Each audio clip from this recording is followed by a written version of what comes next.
जनाब हफीजुल्लाह नियाजी साहब, सर आपके नज़दीक ये फैसले, इन पर आपका पहला रिएक्शन क्या है? मेरा तो पहला और आखिरी रिएक्शन एक ही है कि ये कोई अच्छी प्रेसिडेंट्स नहीं है जी। मैंने बताया जी, आवाज़ वापस आएगी, लेकिन ये कहते वसी साहब चेक कीजिए प्लीज़। जी नियाजी साहब, तो ये कोई बैलेंस, लेकिन ये क्राइसिस है कि इस वक्त मुल्क का सबसे बड़ा क्राइसिस है क्या? मुल्क का क्राइसिस इस वक्त सियासी अदम इस्तेकाम है। और ये बात, ये फिक्रा पाकिस्तान में 75 साल से हमारी मुक्तदरा को वारे नहीं खाता।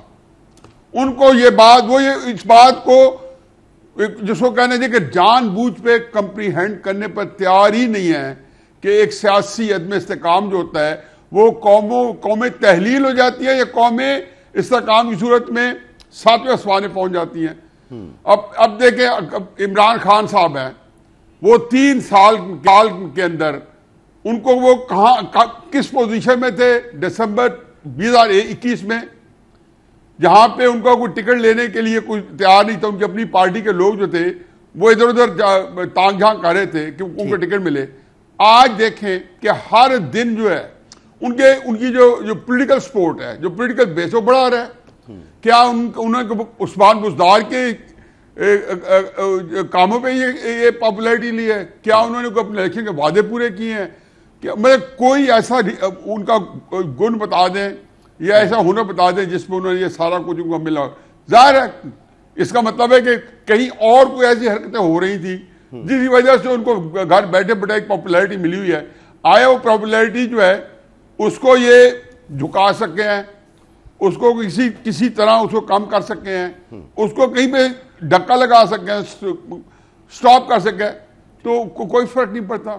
ये 10-10 साल ज़ौल हक साहब ने भी दी थी भुट्टो साहब के वक्त में, 11-11 साल, 15-15 साल, 10-10 साल कोड़े भी साथ दिए थे। ठीक, तो क्या उसके बाद पाकिस्तान कहीं कोई आगे निकल गया था?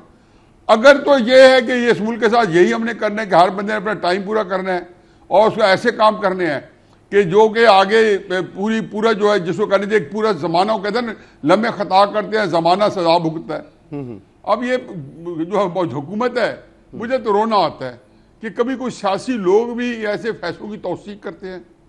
कम अज कम ज़ियाउल हक की सजा की तौसीक जो है ना, उस वक्त के जो राइटिस्ट लोग जो साथ हैं उन्होंने भी नहीं की थी। यह सब प्रेस कॉन्फ्रेंस आगे करके उसको सपोर्ट लैंड नहीं की थी, ना उनको जरूरत थी।